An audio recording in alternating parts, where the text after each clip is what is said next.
블라디미르 푸틴 러시아 대통령이 모즈타바 하메네이가 이란의 새로운 최고 지도자로 임명된 것과 관련해 입장을 밝혔습니다. 또한 러시아는 이란의 원자력 발전소에서 두 번째 인력 철수를 진행하고 있습니다. 한편 우크라이나는 자포리자 지역에서 북한이 제공한 희귀 자주포를 추가로 파괴했다고 주장했습니다. 시청자 여러분, 안녕하십니까? 유튜브 채널 글로벌 화약고에서 매일 전해드리는 국제 뉴스입니다. 방금 전해드린 내용은 오늘 프로그램의 주요 소식이었고, 지금부터 자세한 내용을 전해드리겠습니다. 러시아의 블라디미르 푸틴 대통령은 최근 모즈타바 하메네이가 이란의 새로운 최고 지도자로 임명된 것을 축하했습니다. 크렘린궁 발표에 따르면 푸틴 대통령은 모즈타바 하메네이가 부친이자 전 최고 지도자인고 알리 하메네이의 업적을 명예롭게 이어갈 것이며 심각한 도전에 직면한 상황에서도 이란 국민을 하나로 결집시킬 것이라고 믿는다고 밝혔습니다. 푸틴 대통령은 또한 러시아가 앞으로도 테헤란과 함께할 것이라고 강조하면서 이란과의 흔들림 없는 지지와 연대를 계속 유지할 것이라고 밝혔습니다. 이란 국영 언론에 따르면 3월 8일 최고 지도자를 선출할 권한을 가진 88명의 성직자로 구성된 전문가회의가 모즈타바 하메네이를 새로운 최고 지도자로 선출했습니다. 그는 부친 알리 하메네이의 뒤를 이어 이란 최고 권력의 자리에 오르게 됐습니다.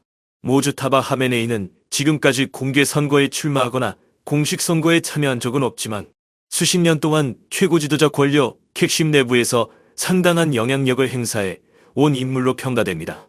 또한 그는 이란의 강력한 군사, 정치 조직인 이슬람 혁명 수비대 IRGC와 긴밀한 관계를 유지해온 것으로 알려져 있습니다.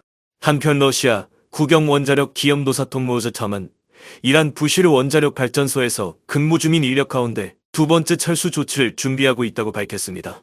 로사톰의 알렉세이 리아초프 사장은 현재 상황에서 가장 중요한 우선 과제는 부쉐르 원전 2호기와 3호기 건설 프로젝트에 참여하고 있는 러시아 인력의 안전을 보장하는 것이라고 설명했습니다. 현재 해당 프로젝트에는 600명 이상의 러시아 인력이 참여하고 있습니다. 그는 현지 상황으로 인해 주요 건설 작업은 일시적으로 중단됐지만 일부 직원들은 장비 운영과 유지 보수, 그리고 즉시 중단할 수 없는 작업을 계속 수행하고 있다고 덧붙였습니다. 리아초프 사장은 노동력 조정의 두 번째 단계 준비를 완료했으며 일부 직원과 가족들을 러시아의 안전한 지역으로 대피시킬 것이라고 밝혔습니다. 이 같은 철수 조치는 이스라엘이 최근 이란 내 여러 목표물을 공격하고 있는 가운데 발표됐습니다. 3월 9일 이스라엘군은 이란 중부 지역의 내부 보안 지휘소와 미사일 발사 시설 등을 공격했다고 밝혔습니다. 한편 이스라엘은 미국, 이스라엘과 이란 간 충돌이 발생한 이후 처음으로 벤구리온 국제공항에서 상업 항공편 운항을 일부 재개했습니다. 현재 하루 약 20편 미만의 제한된 출고 항공편이 운항되고 있으며 대부분 유럽 주요 도시로 향하고 있습니다. 이스라엘 정부는 초기 단계에서 엘알라와 아르키아야 키르, 이스라엘 등 자국 항공사들이 출국 항공편을 운영하도록 허용했습니다. 또한 전체 좌석의 약 15%는 인도주의적, 외교적 또는 특별 승객을 위해 배정되었습니다. 이 항공편을 이용해 출국하려는 이스라엘 국민은 최소 30일 동안 이스라엘로 돌아오지 않겠다는 서약서에 서명해야 합니다. 한편 3월 8일 국제여성의 날을 맞아 전 세계 여러 도시에서 수만 명이 거리로 나와 시위를 벌였습니다. 참가자들은 여성 권리 보호와 성평등을 요구하는 동시에 중동 지역에서 확대되는 군사 충돌에 대한 반대 의사를 표명했습니다. 프랑스 전역에서는 약 150건의 시위가 열렸으며 파리에서는 여성 권리 보호와 성폭력 근절을 요구하는 대규모 행진이 진행됐습니다. 스페인에서도 마드리드, 바르셀로나, 발렌시아, 세비야, 빌바오 등 여러 도시에서 전쟁 반대를 외치는 시위가 이어졌습니다. 스페인 부총리 올란다 디아스 역시 마드리드 시위에 참여해 평화 수호와 이란 여성들에 대한 지지를 표명했습니다. 터키 이스탄불에서도 수천 명의 여성들이 정부의 집회 제한 조치에도 불구하고 거리 행진을 벌였습니다. 일부 지하철역이 폐쇄되고 경찰이 대거 배치됐지만 시위는 비교적 평화롭게 진행되었습니다. 한편 우크라이나군은 자포리자주 훌라이폴레 인근에서 북한이 러시아에 제공한 것으로 알려진 희귀 자주포 시스템을 추가로 파괴했다고 밝혔습니다. 군사 전문 매체 디펜스 익스프레스에 따르면 우크라이나 제4 이상 공격연대 소속 드론 부대가 해당 장비를 발견해 공격을 실시한 것으로 전해졌습니다. 슬로바키아의 로베르트 피초 총리는 유럽연합, EU이 우크라이나에 제공하려는 대출 지원을 헝가리에 이어 차단할 준비가 되어 있다고 밝혔습니다. 피초 총리는 유럽위원회가 우크라이나 대통령 볼로디미르 젤렌스키에게 드루즈바 송유관 피해 현장을 직접 방문하도록 압박해야 한다고 주장했습니다. 그는 우크라이나를 통한 석유 공급이 슬로바키아 경제에 매우 중요하지만 현재 공급이 중단될 위험이 있다고 지적했습니다.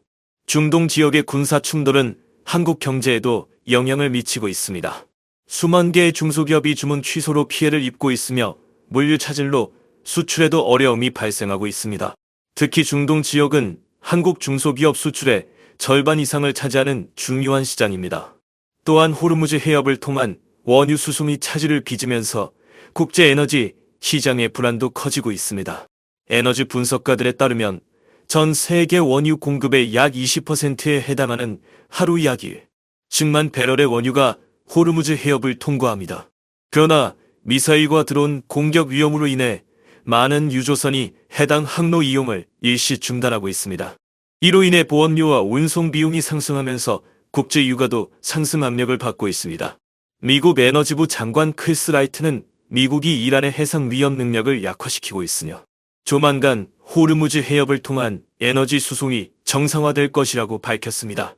도널드 트럼프 미국 대통령 역시 미국은 막대한 원유 자원을 보유하고 있기 때문에 에너지 시장 안정이 빠르게 이루어질 것이라고 강조했습니다.